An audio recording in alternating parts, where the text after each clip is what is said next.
Good morning, everyone.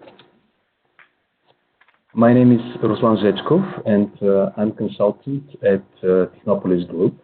I will be facilitating today's webinar. This is the second EREK's webinar to take place within the project, and we will use this opportunity to welcome two new members to the EREK network, namely the Italian Federation for the Rational Use of Energy and the Polish Cleaner Production Movement Society.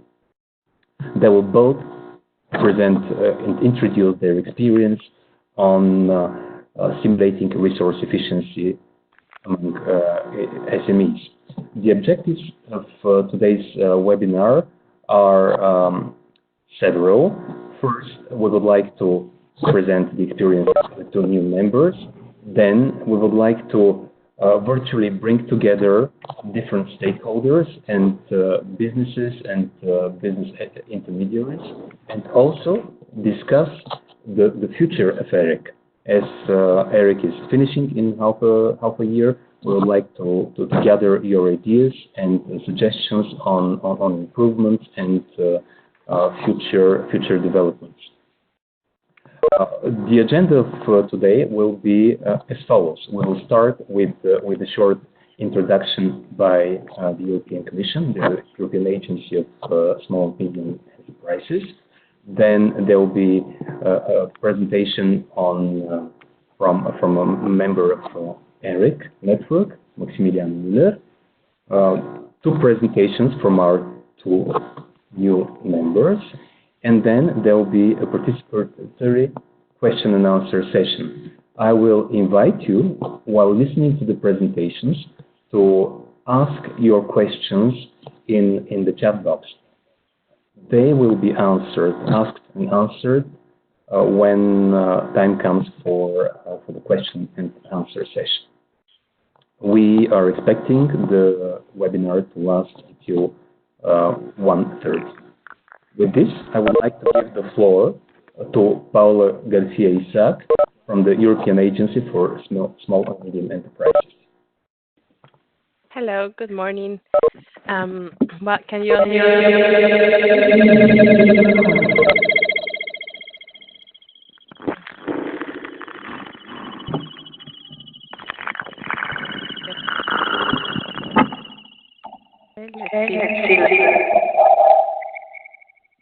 Wow.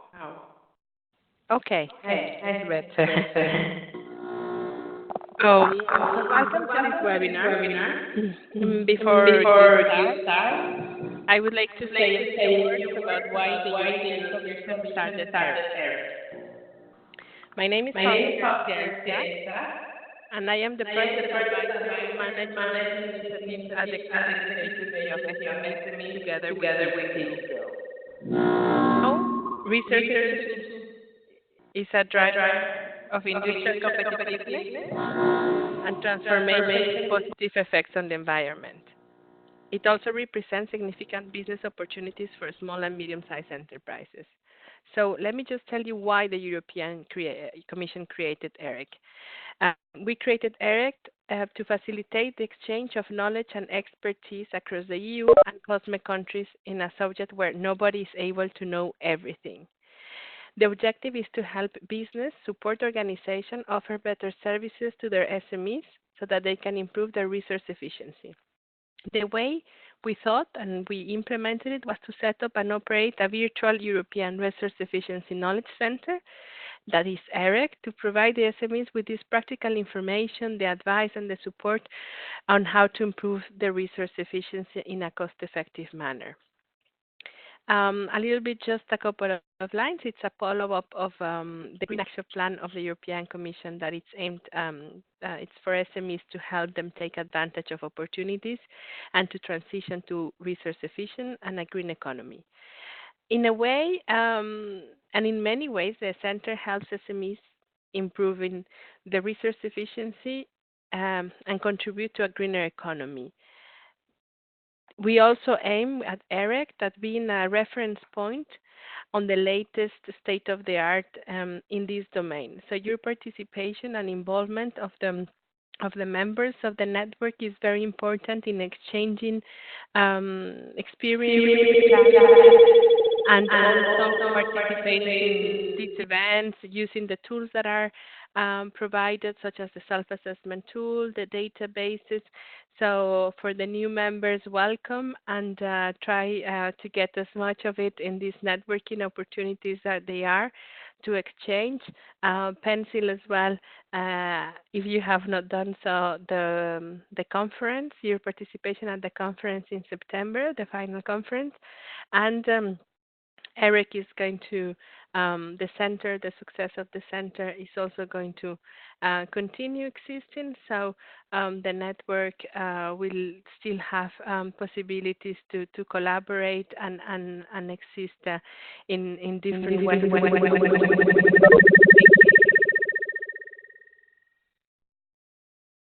Thank you, and extend the webinar.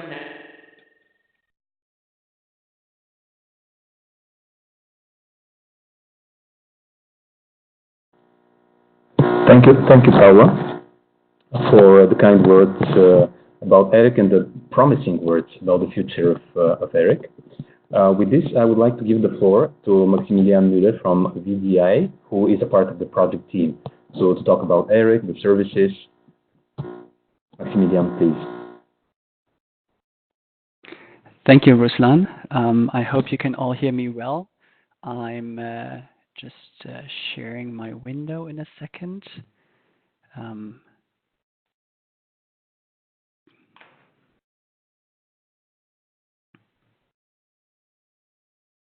I hope you can all see it. If not, please let me know. So thank you very much, Ruslan, and thank you also, Paula. My name is Maximilian Müller. I'm with the VDI Center for Resource Efficiency in Berlin. The VDI Center for Resource Efficiency was founded as a cooperative project between the German Federal Ministry of the Environment and the VDI, the German Association of Engineers. And we, as the VDI Center, are part of the EREK network. And Max, sorry to interrupt, but we don't see the screen. I'm sorry, just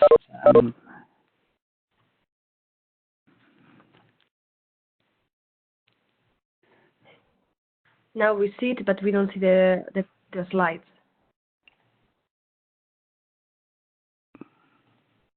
Can you see it now? No, it's everything great. Okay. 1 second. We try it over here.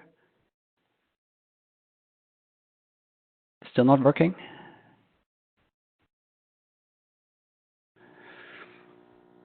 No, it's great.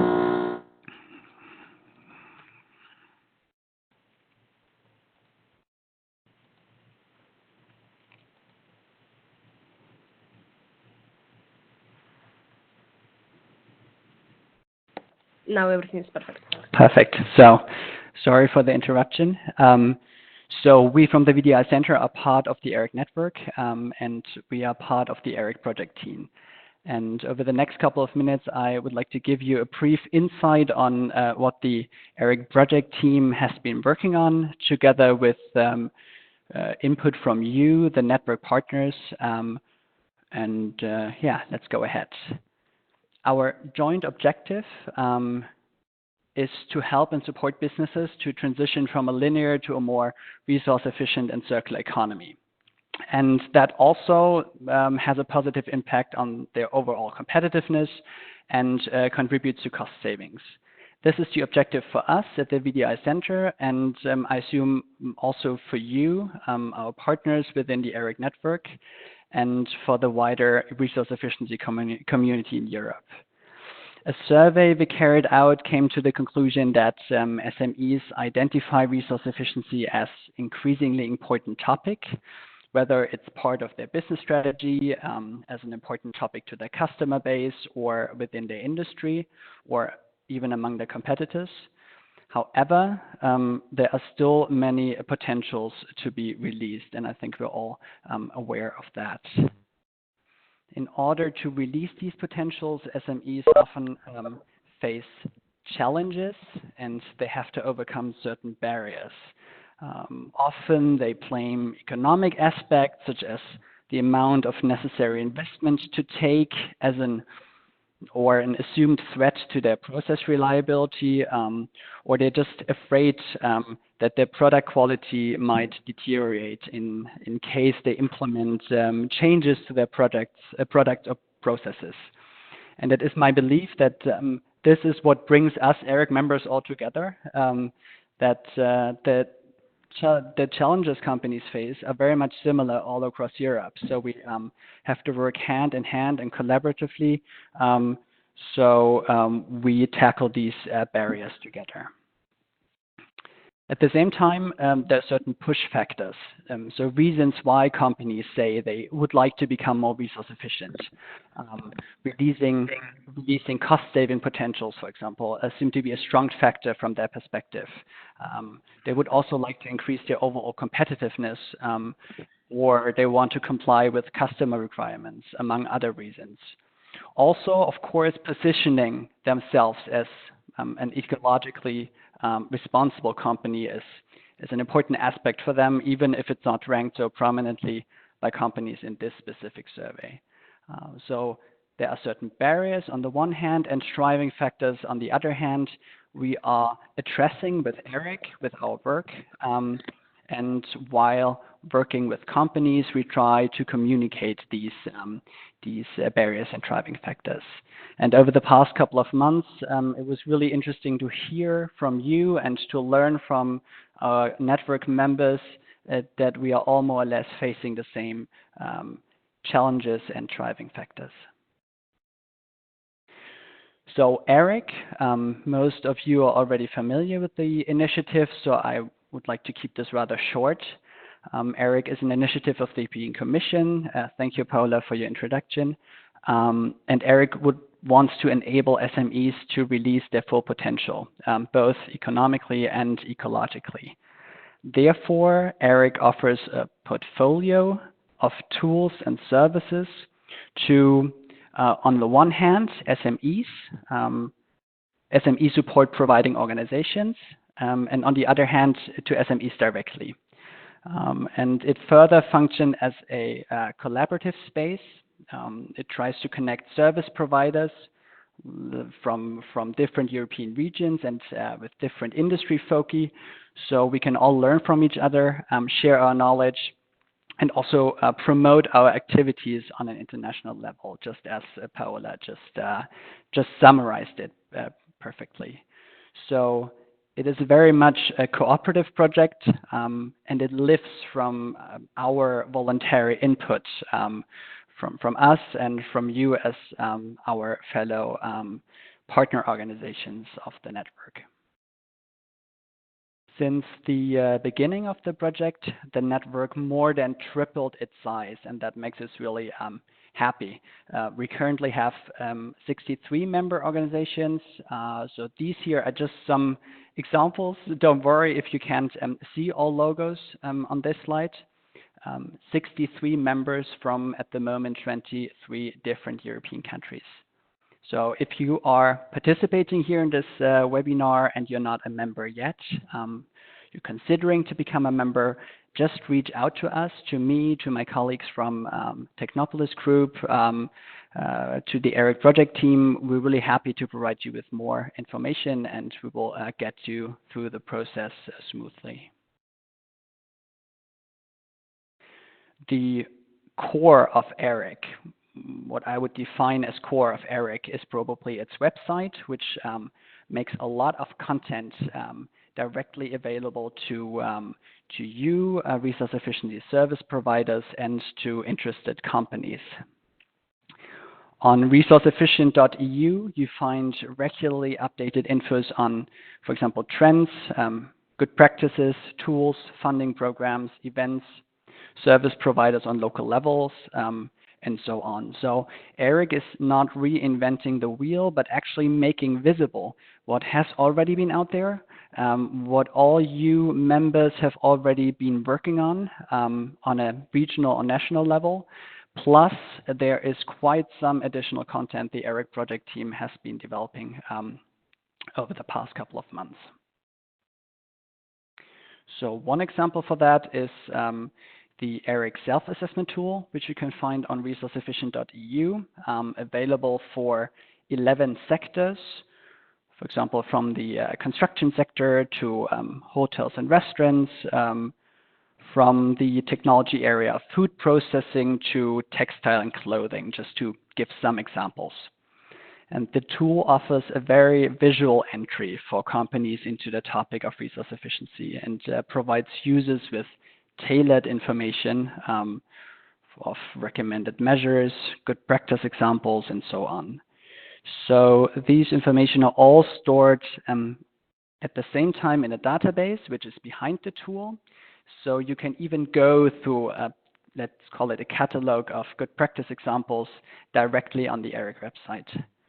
I would like to encourage you to register. It's not a complicated process. Check out the tool, recommend it to companies you're working with, promote it. It would really help to get the attention I think it deserves, and yeah, it would be great to promote this tool in the community. EREK, in collaboration with network partners in different countries, has also organized several workshops on recent topics. So these here are just some examples. We had workshops in Katowice, in Madrid, in Cardiff, in Vienna, in Sofia, Prague, Berlin, and the most recent one in Helsinki. And together with local resource efficiency stakeholders and the local community, we were mostly discussing recent developments in the field, the specific needs and demands of the local community, and also how we could improve our joint collaboration on a European level. In Sofia, for example, we focused on resource efficiency in the tourism sector, in Katowice on the recycling of packaging waste, and in Cardiff on green public procurement. And this vast amount and wide range of topics highlights I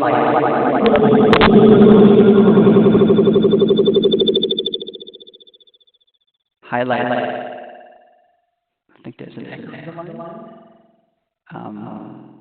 Perhaps it would, perfect, no, it's gone. Highlights the different angles and approaches and perspectives on the topic we all have, and also the different know-how we bring to the table. So in the end, we receive this mosaic of foci and joint knowledge, and we can take that and move on together. Just another example, what we've been working on in the EREK project team, publications. So besides the Rekia newsletter that gives an update on recent developments within EREK and among our members, the EREK Quarterly goes more into detail. It focuses on trending topics, whether that's resource efficiency and the digital transformation of companies, resource efficiency and the circular economy, or sustainable packaging, just to name a few examples. So you find these publications in the newsletter section on the website. Thank you at this point again also for the input from you, the network partners involved, and we hope we can also build on that knowledge and on the engagement in the activities to come in the future.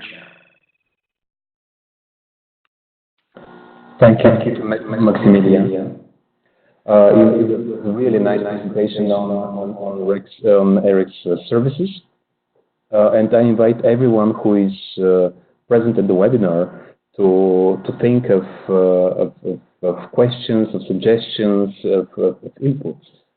Think of the future, think how EREK can evolve, develop, be more tailored, more targeted to the needs of the SMEs.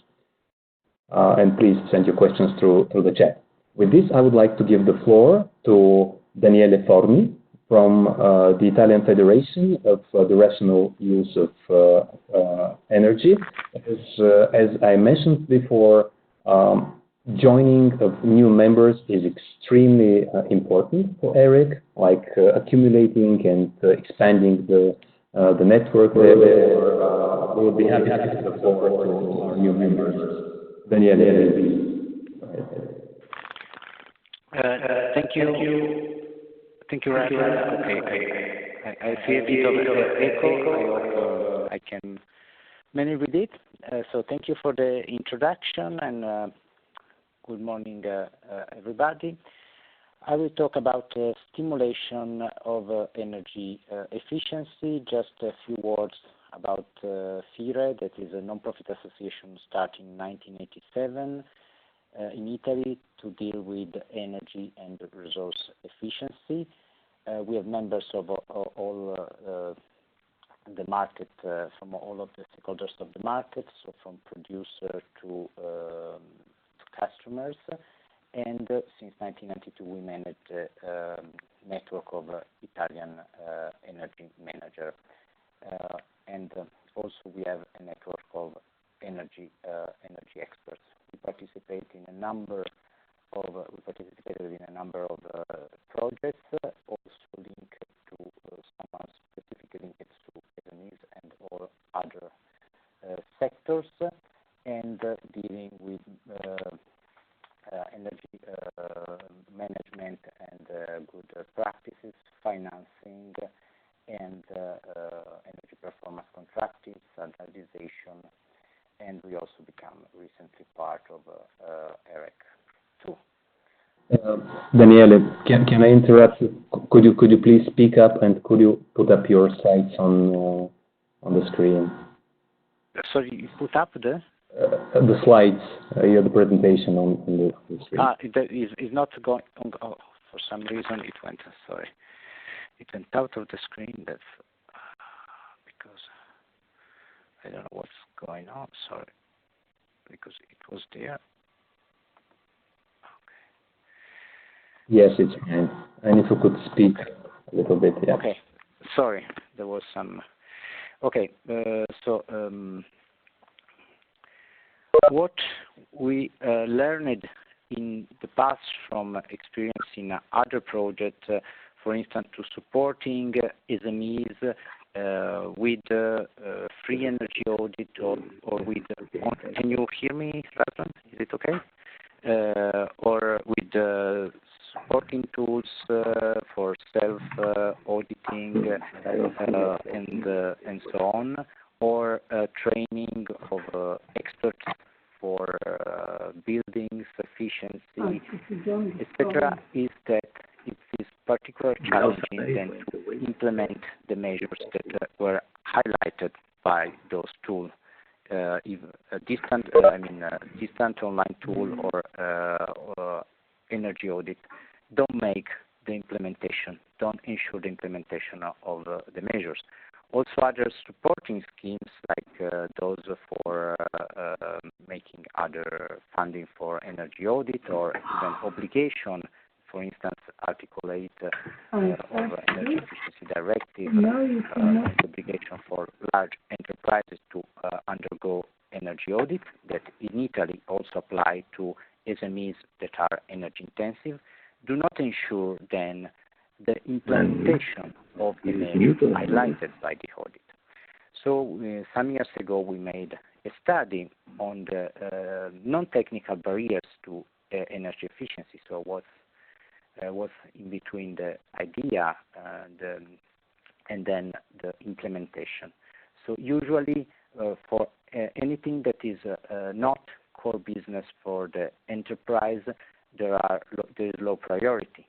Usually there's a lower understanding of the benefit, and all of these points are particularly true if you are looking at the subsector of the SMEs. Then there's usually a lower rates, the perception of lower rates of return of the investments, and there may be a low confidence on the result of the feasibility study or on the energy audit, and there are a number of factors that could go wrong and so impede to have the results expected. So there are also a number of other factors. Here is a non-complete list of the findings we had. So now I would like to present two projects we are now on that are trying to tackle those issues and foster the implementation of the efficiency measures in the enterprise. One is on what are called the non-energy benefit or the multiple benefits. On the left, you can see a figure from a report of the International Energy Agency on the multiple benefits of energy efficiency. Now we will call them from now on non-energy benefits. So if you are able to connect the benefit of the efficiency measure with the cost business of the enterprise, it could facilitate your life. It could make much easier to implement the measure. Then here there is also a list of typical non-energy benefits, such cost reduction. We are not talking only about the cost reduction for reduced energy, but also the cost of other resources, the maintenance cost, the personnel, the environment, taxes, and so on. Then competitiveness, because usually those efficiency measures ensure higher reliability, more process control, usually can lead to shorter production time, a better cost allocation, and so on. The quality, also the production process could enhance. You can lower the defects, or you can enhance the comfort for the clients, for the clients. Then also for the risk, usually you can have lower risk for compliancy, legislative or environmental compliancy, lower supply risk, and diminish the production issues. And then also capitalization. You enhance the asset, the value of the asset. You can access green funds, and so on. And also for the value proposition, the green product, you can put efficiency improvement could get you process innovation, higher profits, and so on. Then in other things, you can also list corporate image, employee comfort, and so on and so on. So a lot of additional benefits that you can add to those that are clearly that are evident to enhance the possibility of the implementation of the efficiency measure we are proposing to the SMEs. So again, this is the part of the value, the first part of this slide. But also there's we underlined the value that you can add, but also the risking, because in fact the decision maker perceive a higher risk, because usually you are not really in the core business of the enterprise, but you are maybe near, but not really in the core business. So the decision maker is well aware about the core business, but not much about anything that is out of the core business. And this could help. So analyzing the risk connected to the efficiency measures, and also the non-energy benefit, the non-energy losses, and so on, could de-risk the proposal.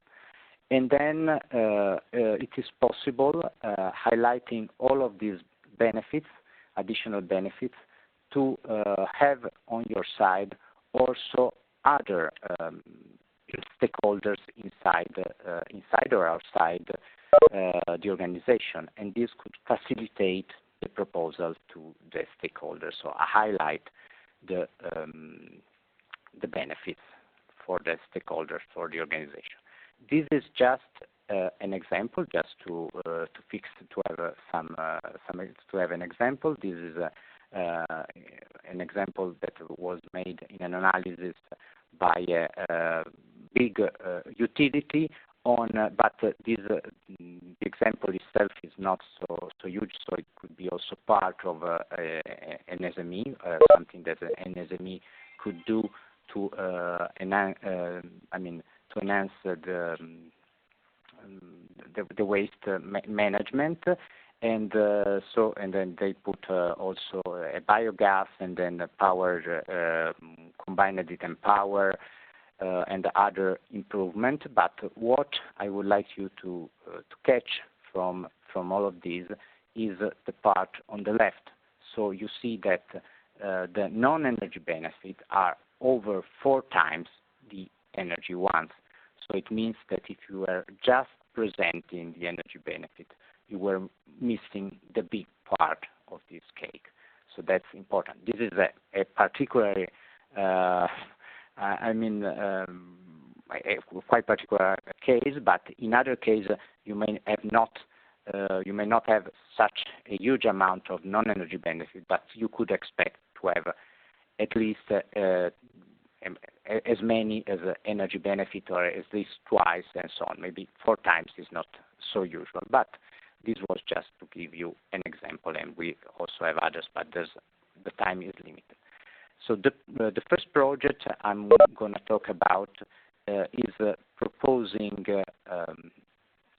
a new approach that is starting from a usual energy audit, so something that is quite diffused also due to the Article 8 of the Energy Efficiency Directive, also among SMEs, and try to make it much more useful, going to study much better how it goes, how the things inside the company goes, and how the company could benefit enhancing the project, enhancing the production process, and so on. So also starting from a simple energy audit, you can go much farther. So you go through an analysis. Everything it's simplified, so it could be implemented by also by different stakeholders. But the first 3 steps are the most different one, the most important one. That you start with with the business model canvas, and then the first project, and then the other part you analyze the process, and you see the process scheme and the key aspect of the process to the company, and then the third step is the risk value model that were in the part that we discussed in the model before. In this way, you are able to capture much more value to the company compared to the usual approach if you're just thinking about a simplified analysis in energy audit or so on. So this is the first things I wanted to talk about. Again, dealing with the risk perception of implementing efficiency measures, this is another project. This project is specifically targeted to the SMEs, while the one before was more general. This is specifically targeted to the SMEs, and want to reduce the perception of the risk of the energy efficiency opportunity. Because again, usually the decision maker on specifically, especially in an SME, is not aware of what is outside the core business of the company, is unable to judge the risk linked to those opportunities.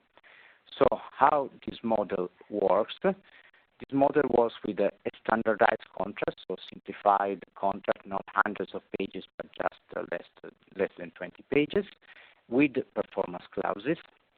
And then there is an insurance, ensuring the performance of the efficiency measures.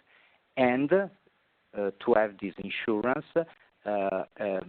there's also a third-party independent validation that has a validation in the design phase, and then also at the beginning, when you start the measures, and then in case of controversies, there's this validation entity act as an arbiter to give the right to say who is the right in the dispute.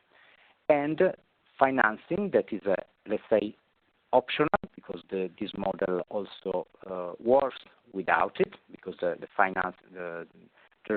financial resources could be internal to the SMEs, or having this approach to reduce the risk could also facilitate the access to green financial product, or get better conditions. So this is a scheme on how this approach works. So it's a bit different to the usual ESCO approach. In this case, it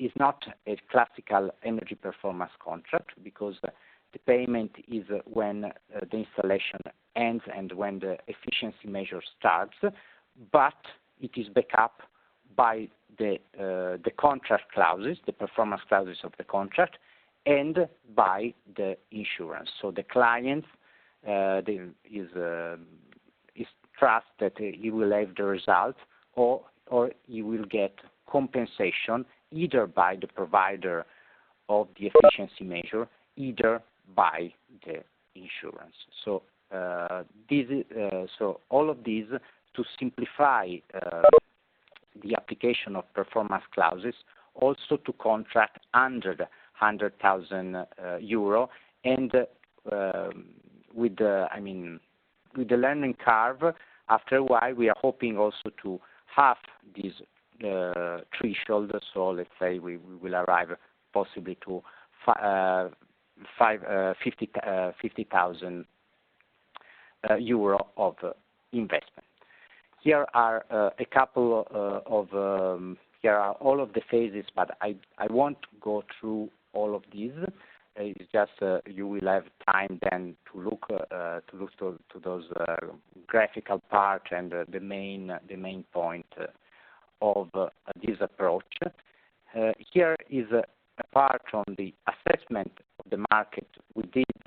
The project is in it. We are dealing for the implementation of this project in Italy, but there are other partners that are implementing in Spain and Portugal.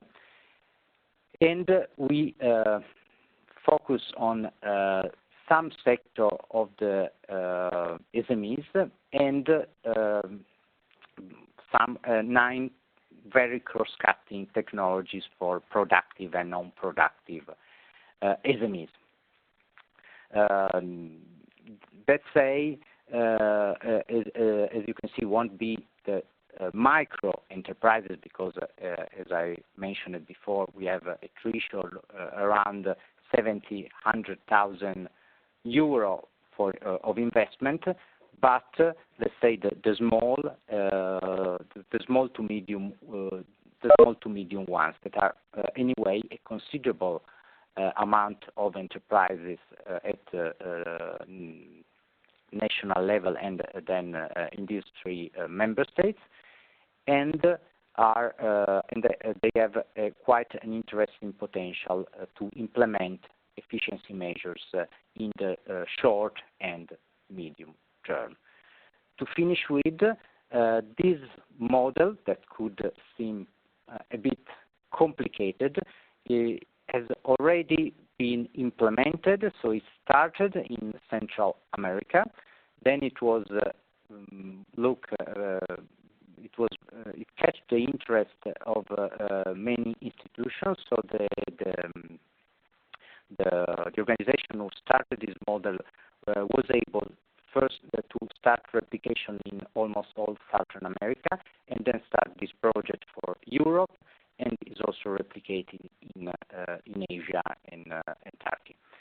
So this is just to give some example. Those 2 examples are, let's say, dedicated to energy efficiency, but many of the things could be translated also to other kind of resource efficiency and should contribute to a higher implementation, tackling some of the obstacles to implementing the efficiency measures. And here you see also the website of the project that are on the last slide. I thank you very much for your attention. I hand over to Ruslan again and waiting for your questions. Thank you. Thank you, Daniele. It is very obvious that you're bringing many years of experience from what you presented, and I think you're extremely precious new member of the EREK network. Yes, I urge everyone to think of questions. It was very interesting. Please, I'm inviting you to write your questions in the chat. With this, I would like to give the floor to Michał Jancicki from the Polish Cleaner Production Movement Society. Michał, please. Okay. Can you hear me? Yeah. All right.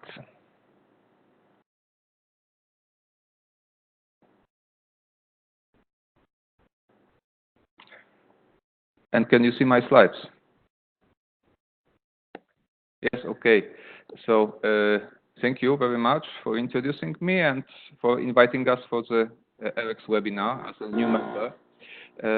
I represent the Polish Cleaner Production Movement Association. Sorry, I think it's wrong presentation. Oh, no. I'll try again.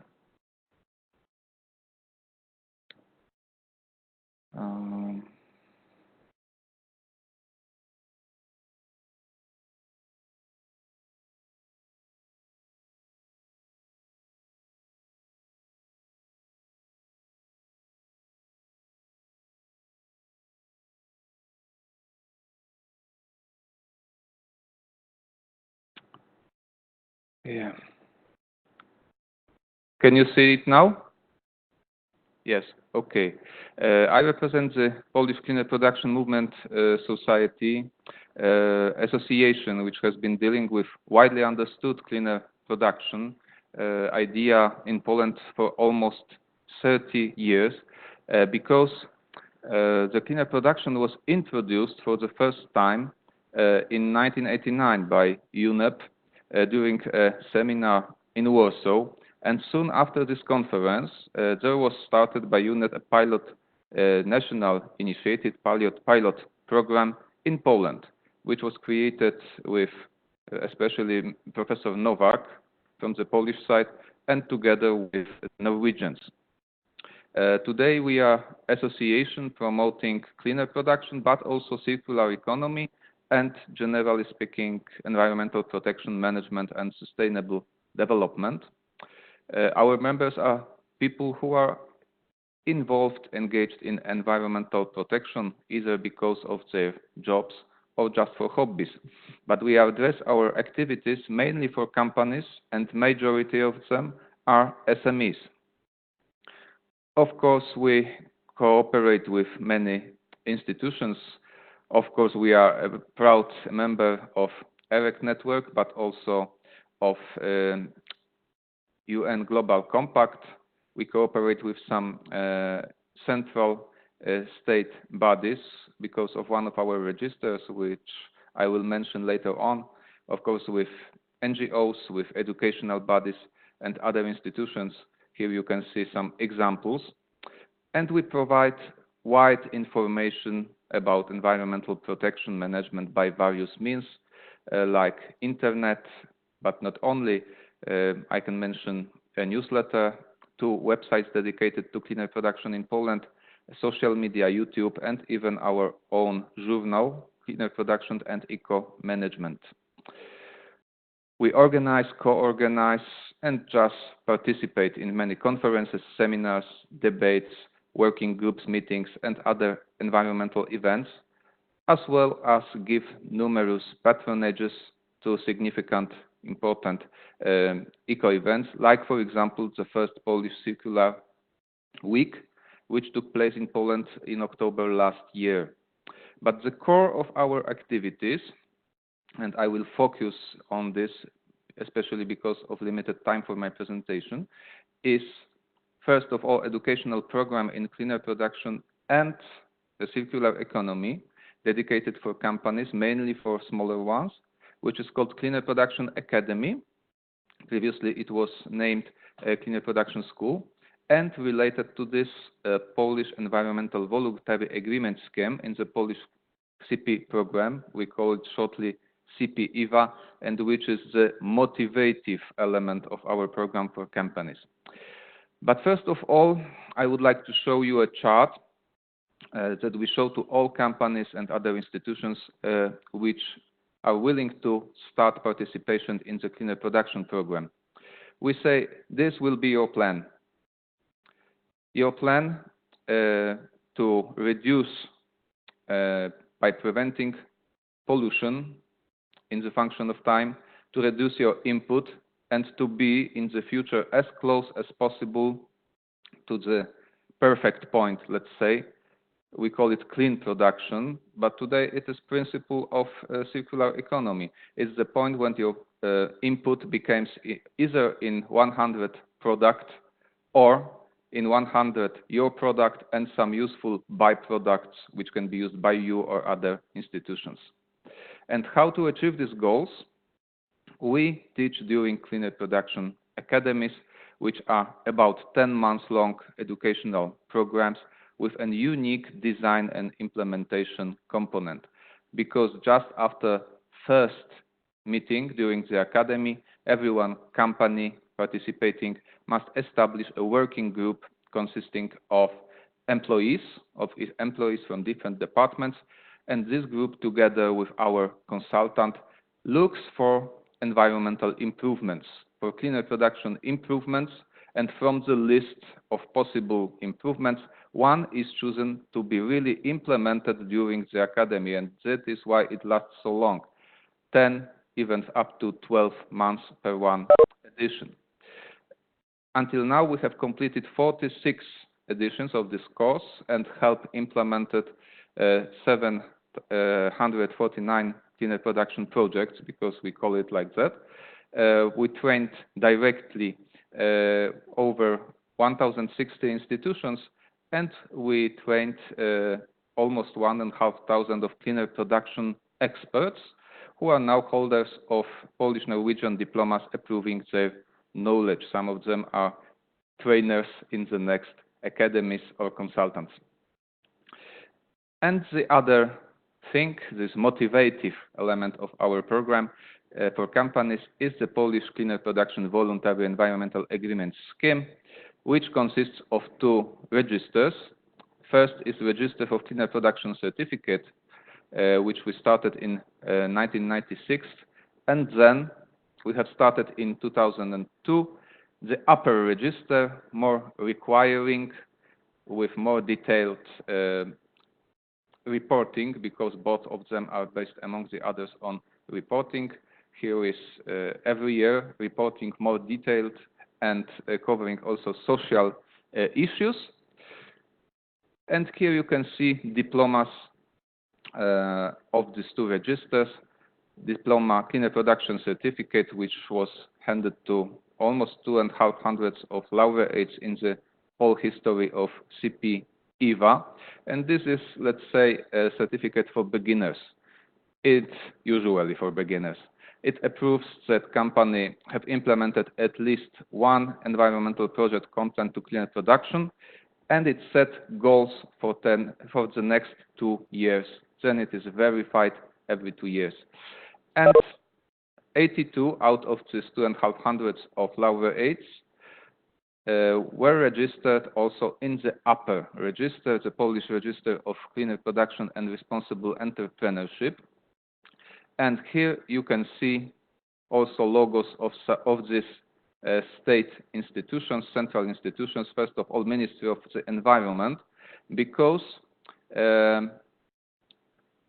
the register has a high-level jury, and the chairman of the jury is Vice Minister of Environment of Poland. And also there are patronaging institutions, patrons like Ministry of Entrepreneurship and Technology and Chief Inspectorate for Environmental Protection.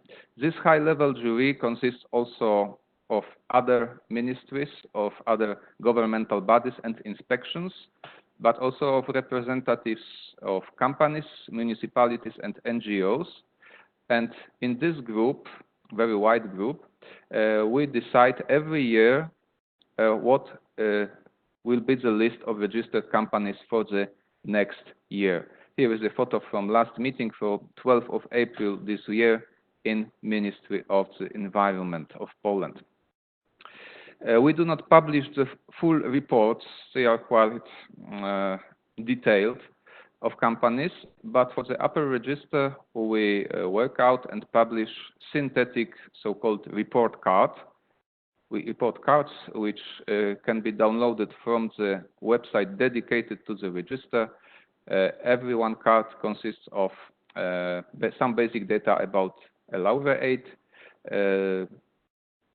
basics of environmental policy, main environmental and social achievements, and some summings up of indicators in terms of economical ones, input materials, output materials, I mean waste and pollution, and waste recovery.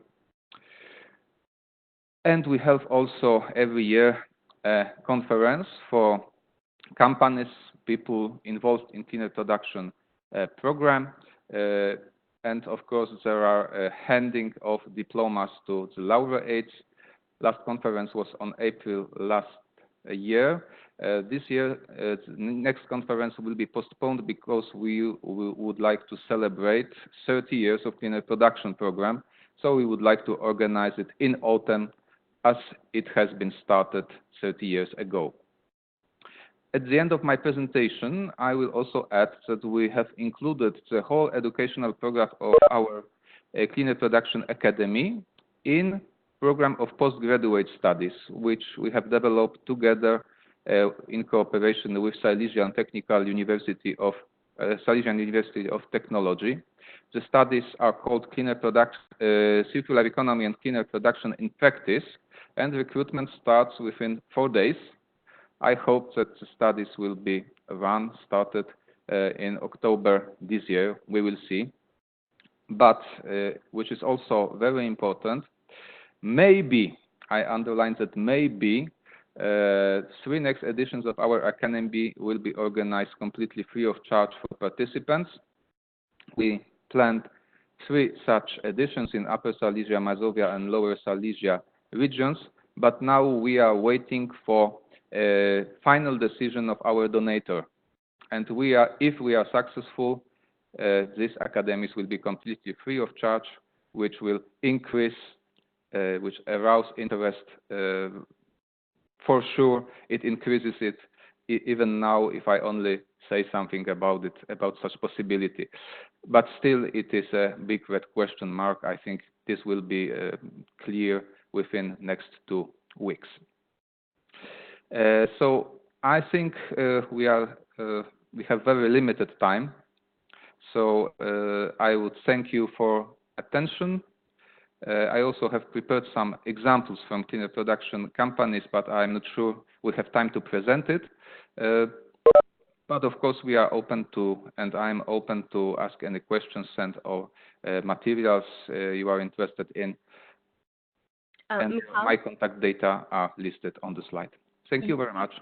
You still have 10 minutes in case you want to say something else.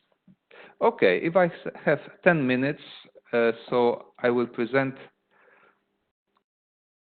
a few examples of our activities in companies.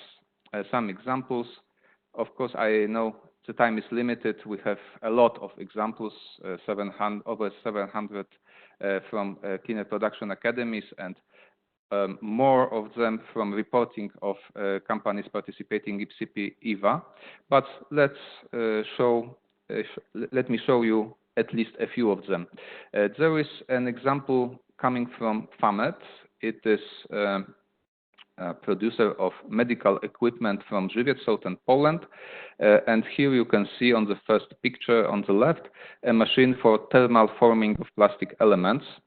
On the second picture, you can see the element with some cuttings, which would be waste, but they are not, because about 4 or 5 meters close to this machine is a special shredder, which shreds these elements, not needed elements, to very small pieces, which after drying are added back to production with no waste, with no additional transportation, so the loop is closed on site. Another example comes from Bolix, a well-known company from southern Poland, from the branch of building materials. One of their investments were installation for heating recovery from drying sand. And when the installation for drying sand is running, there is in fact no need for other sources of heating, causes significant savings in gas and in costs. Bolix is also interested in LCA analysis. Here you can see as a proof 3, but now they have more of them, exemplary environmental declarations based on such analysis. And there is another example coming from Eastern Poland. Bewójka Wodkan is water supply and sewage treatment company from Biała Podlaska. They use a lot of renewable energy, not only 8 heat pumps, which covers heating needs in some of their buildings, but I know that last year, I have no pictures yet, but they have built a solar farm. So it would be very interesting to read the next report. There is another company, MCD Electronics, an innovative company from electronic sector, which among the others try to minimize use of paper as much as possible, improving their system of using electronic documentation. There are no many copies of documents because all documents are scanned and are available for different users from a central disk. They also use electronic signs for documentation, and they have implemented a barcode system which identifies employees, machines, processes, products, production parts, and so on, enabling to make many records straight in the computer system without generating additional documentation. And coming to the end, I have a small riddle for you.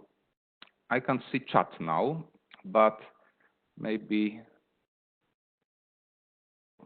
I can see it, and I don't know how to do that. To see it, but what do you think? What would it be? Please try to answer on chat.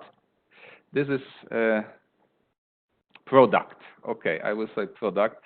That was created out of some small pieces of leather in a tannery in the northern Poland, Kegar. They made, in fact, a new business model, a new product, avoiding wastes.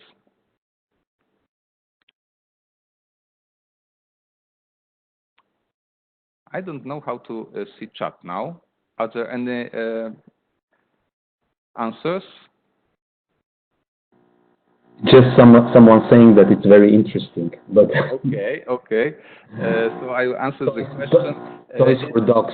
Toys for dogs. Yes, these are toys for dogs, just for retrieving. Yes, to throw it away, and dog brings it back.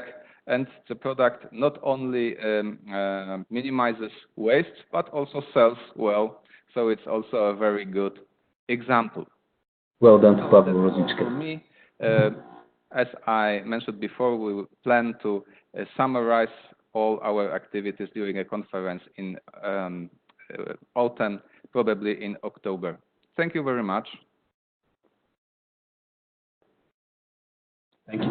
Thank you, Michał. Very interesting presentation indeed. I really enjoyed it, and there were several aspects which were really I think inspiring the way that you link this to education, the academy that created, and the fact that you managed to train so many new experts, which is we have really a multiplying effect. And also I like the fact that you managed to adapt to the new circular economy, let's say, paradigm. As we know, it was not available 30 years ago, right? So it was still in production, and you just plugged into it without any problem, as far as I can see. Yes. So now I would like to invite you, the participants, to ask questions to Michał and to Daniele. Their presentations were quite comprehensive and exhaustive. So anyway, is there anything more that you would like to ask?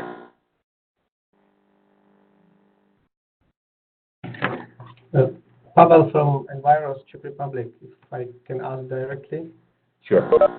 I have one question for Michał, because we also have a cleaner production movement, but Yes. we have quite a big problem to engage ministry into these activities, even to sign a certificate for the company.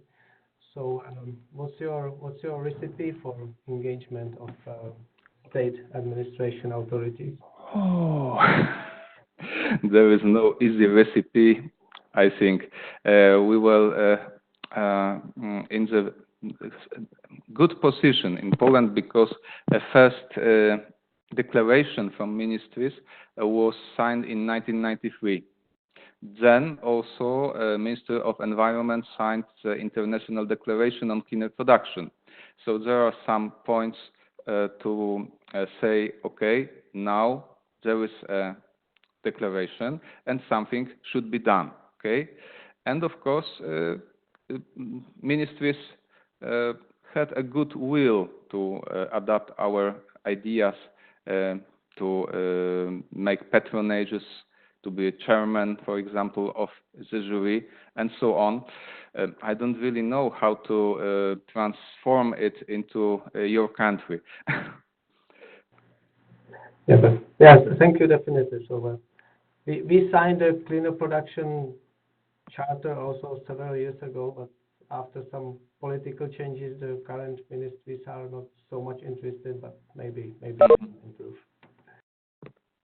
It's a pity. Well, yeah, political will is a factor, always. Any other questions? I would like to ask a question to Daniele. Those who speak first are always a little bit at a disadvantage because you start forgetting a little bit their presentation. It's about recognition to companies. We heard both from Michał. We heard from Michał how important it is to recognize somehow those companies who have engaged into clean production measures. Daniele, how do you do that in your case?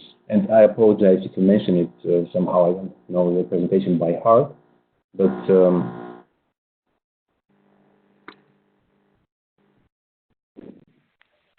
can you hear me? yeah.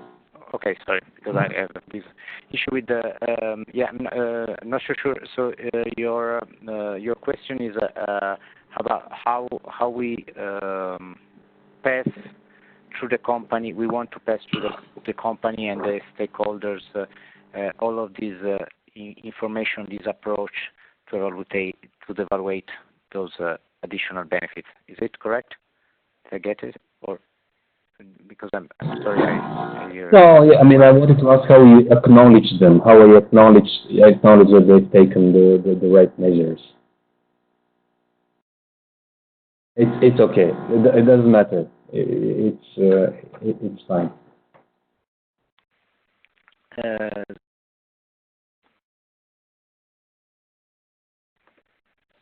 Okay, So, sorry. I'm not sure I understood because it's very my phone is not very hasn't an high quality audio, and it's very disturbed by it's noisy and some background noise.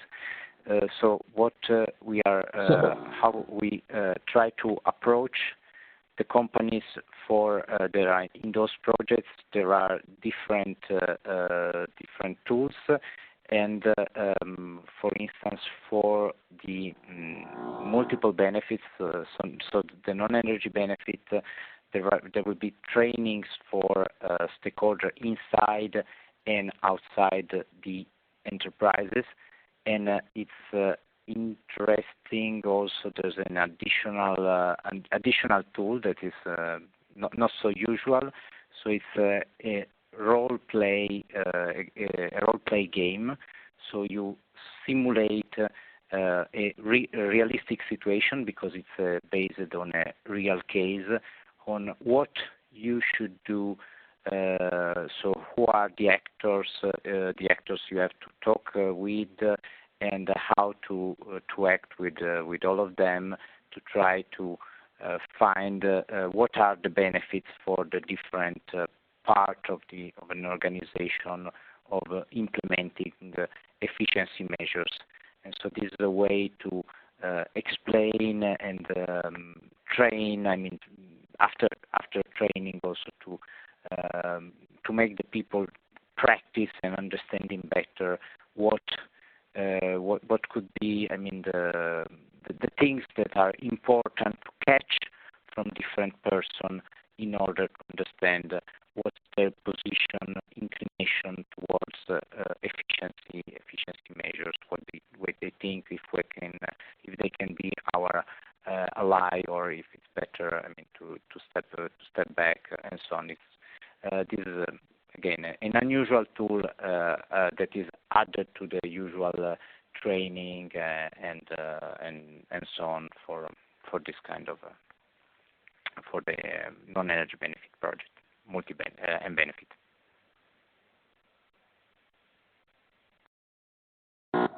Thank you. Any other questions?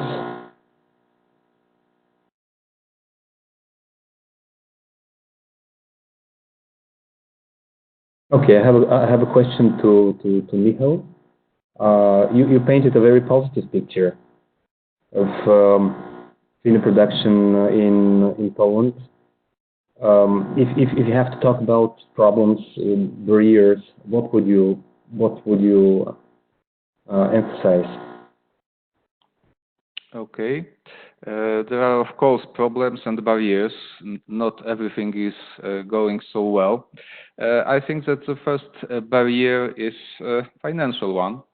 First of all, problems with gathering some money, donations for such activities like our association do. And also there is it causes problems for participations. Last year, we had to try starting new CP academies, for example, without any donations, because it was almost impossible to obtain them. Just charging for participation, and this causes much lower interest in these academies. Of course, we provided organized about three editions within last 10 years, but it was too small number of participants. And now, when we are almost, let's say,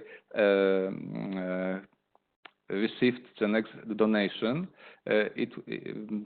I only mentioned that there is a chance to be a participant of this academy free of charge in some eco events, and it arose interest in our academy so much that we have a lot of, let's say, primary applications from different companies, also SMEs, for which additional payment is just a barrier. I can mention also still lack of awareness from time to time, let's say. It's visible, for example, in a situation when a board changes in a company, when general manager, president of the board, or director of a company changes into another person who is not aware about environmental protection. And there is one question: What is it? Cleaner production. Is it required by law? No. Is it generate extra or the extra profits? No. Okay, it's useless. Just cut it off, and do not be involved anymore. And it's a pity that many interesting, good companies just left cleaner production program because of such approach of main managers. And third barrier is number of incentives. I think there are still not as many incentives for companies as they think they should be given. But the situation is improving. First of all, what companies are waiting for their voluntary involvement in environmental protection. They, for example, would like to be less charged, have a lower payments for environment, less complicated reporting, maybe some with no such some reports. They wanted to be less controlled. And something happens because for laureates of our upper register, there is for a few years an additional incentive. They are less controlled, and they like it very much. And last year, it is also we are also very happy because of this, and many companies went interested in our program. There is additional point while applying for state donations for new investment, for being registered in one of our registers. And many companies started to ask immediately how to attend the academy, how to be given the certificate. I think that it's visible that such intensives are just the good direction.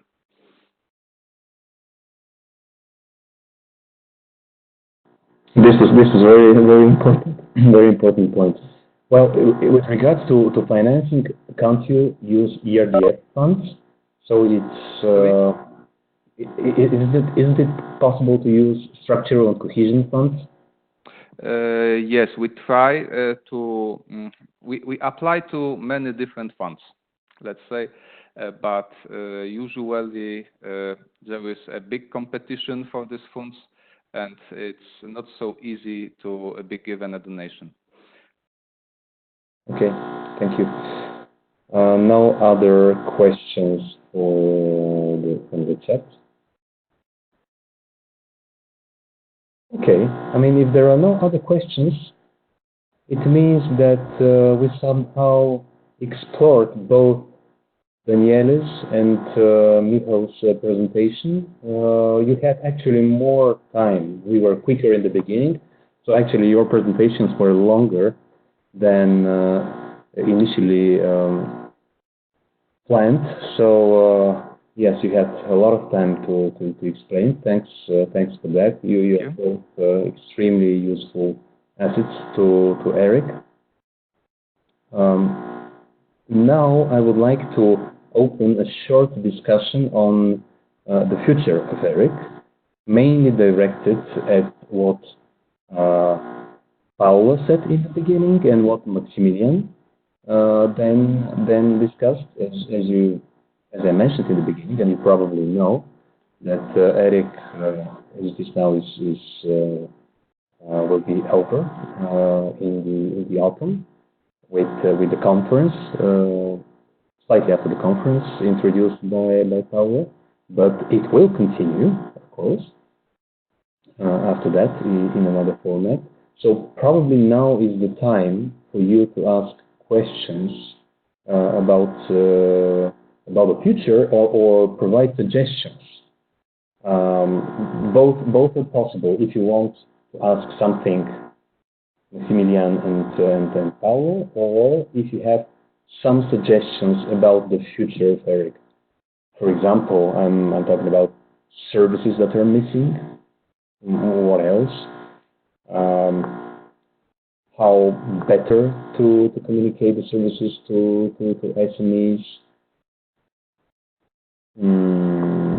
What other additional tools should be developed, or anything and any comments and suggestions are more than welcome and will be communicated to the Commission, of course, to be taken into consideration for the future.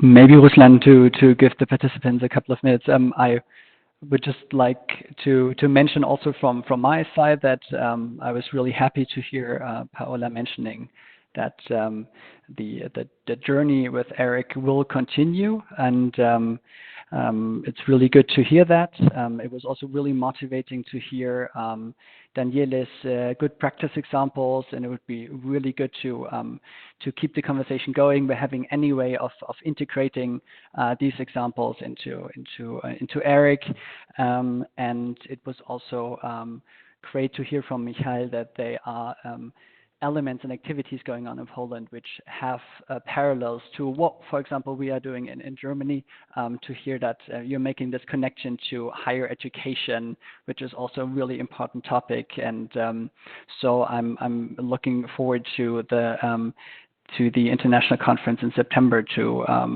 engage in these discussions even more.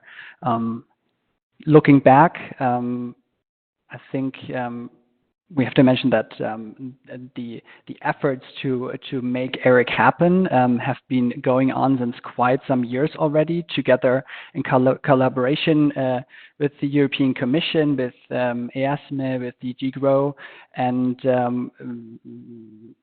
within a smaller group of agencies at the very beginning, in a more informal network with colleagues from Britain, from the Czech Republic, Finland, Belgium, the Netherlands, and others.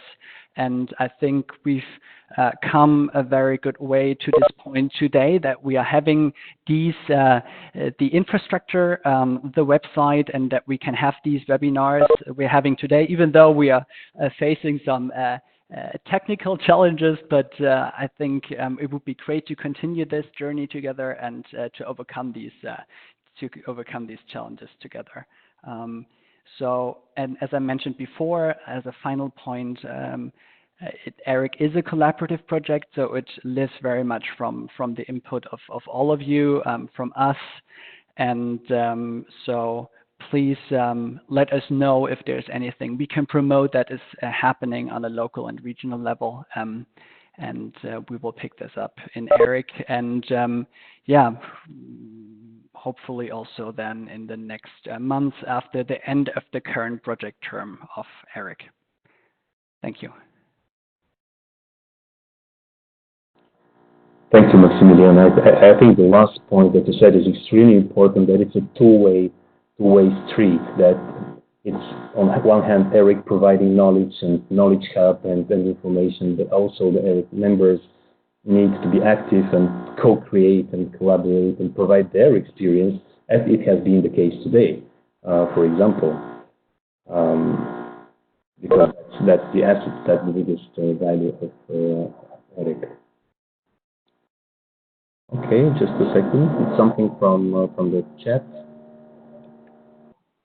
There is a suggestion from Anne-Marie Donlon. Thank you for the interesting presentation. I suggest EREK builds on its knowledge by publishing benchmarks and indicators to drive resource efficiency. EREK needs to link more closely with climate neutral and circular economy. That's an excellent suggestion. Maximilian, would you like to say a couple of words on that, or would just leave it there as a suggestion? I think we will take this as a suggestion, yeah. And we are currently making links already to the Circular Economy Stakeholder Network and platform as an example. So it is very much also a question of making the link to existing projects on the European level and networks, not continuing it to view it or to live in a silo, but to make the connections. Anyway, I agree with that. Thank you very much for that suggestion. Thank you, Ms. Donlon. Anybody else?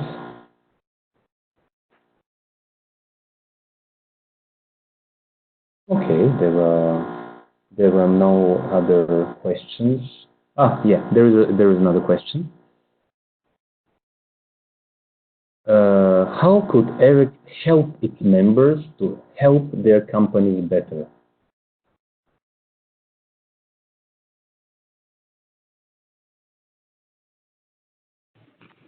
Any volunteers?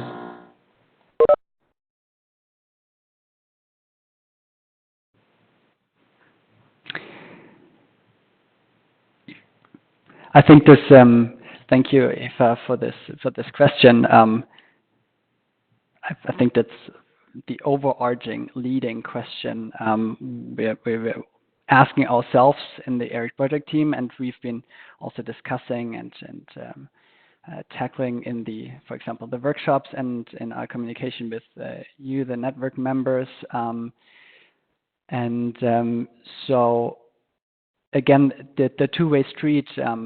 If you have specific needs and demands, and if you know how we can also support you in the process of working with companies, that is something we can learn from and take it from there. If I can add to Maximilian, I think one of the biggest challenges for platforms like EREK is the feeling of community, building a community base, and this happens also through participation, through two-way exchanges, through active participation in different forums, sharing knowledge, sharing everything at the disposal of the networks. That's why one of the important aspects of continuing EREK is the expansion of the network basis, the member basis.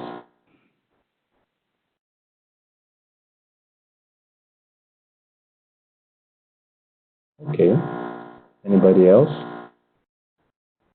If not, we can move to concluding with the webinar. I think before just 5 minutes ago, Maximilian said several very summarized a couple of issues very successfully and to the point. First of all, what everybody should remember is that EREK will continue, that it will build upon what has already been done and probably extend its services, expand it to new areas depending on the demands and the needs of the clients, of the beneficiaries. Again, I said integrating new members will be important, benefiting from the experience of new members, at the same time giving members some opportunities, networking opportunities and others. Linked to the education is extremely important, as very nicely explained and described by Michał. Recognizing companies through different means, companies who have embarked on this not that easy way of being more resource efficient, more energy efficient, more circular, etc. And yeah, it's about both two-way street. So that's an invitation to continue working together.